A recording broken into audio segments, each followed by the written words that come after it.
The Swajal concept was conceptualized in 2011, and what happened was basically when I was in Hyderabad, one day I saw that a lot of workers outside my house on the back side, and they were waiting their turn to fill water from my house. They were all living in these slums. According to the government, those areas are illegal areas because they just come up. So the government does not have a responsibility of providing electricity or water to them. So in 2011, we conceptualized we understood that there is a problem which go hand in hand. There is a lack of electricity, which generates lack of water, and water scarcity, which we understood was due to contamination, was actually causing poverty further down. We realized the only way to tackle this would be to see both of them, not just how to tackle the water problem, but also how to tackle the electricity problem. We had a lot of significant challenges.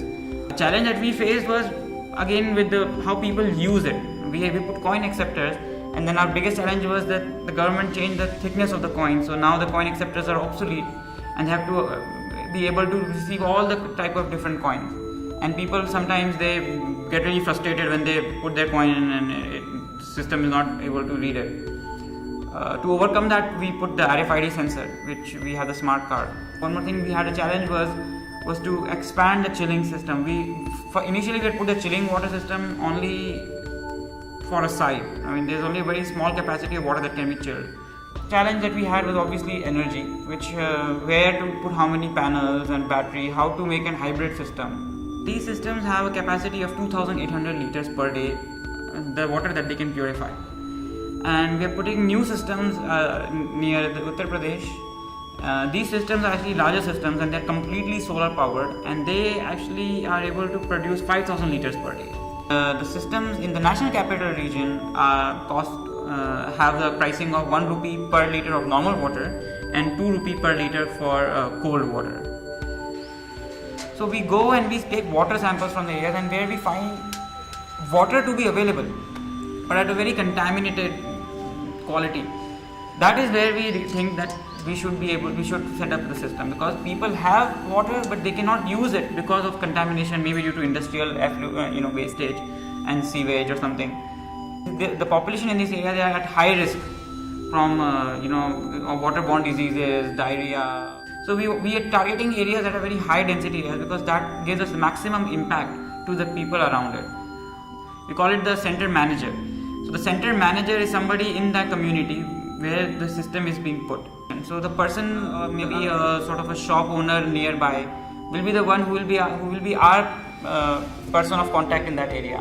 He is the person who is supposed to sell the cards and maintain the system and call us and notify us if there is any maintenance issues. We had a school workshop where we went to schools and to tell them how important water is, and how important it is that you actually drink clean water and make sure your utensils are clean where you fill water and the areas are clean.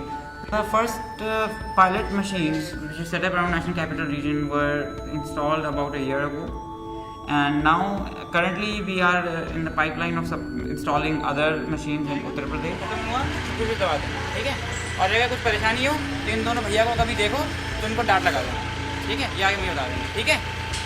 People have actually now gradually started to appreciate the difference between this water and the other water. When they started drinking this water, they actually realized that they started getting sick lesser, and they started having stomach ache and other problems lesser. So we've got a very good feedback. One thing that I spoke earlier, we want to add is a bigger chilling machine, because we realize that people want cold water more than they want normal water, surprisingly, because in terms of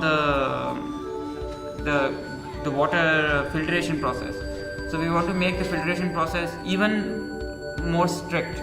We want to make sure that the system is as efficient as possible, so it does not waste energy anywhere. So our engineering challenge right now is to make sure that the system is very, very efficient and it is able to utilize every bit of power that it gets. We also make sure that the water quality is maintained, because again we want people to be assured of the water quality when they come to a Swajal center. We have 4 centers in the National Capital Region. One more which is being installed, which is in the pipeline, and another 2 more in Uttar Pradesh near Lucknow that is actually being currently installed. And then there are about 7 to 10 more that are in the pipeline in different areas where the work is yet to begin. We want to expand Swajal into areas which might be disaster prone, or areas which have very maybe not as good as infrastructure in the grid, and our Ganga river, where people are drinking this water because the Ganga has become really filthy. We cannot clean the whole Ganga, but we can definitely clean the water before people take it to their home as a holy water and maybe drink it.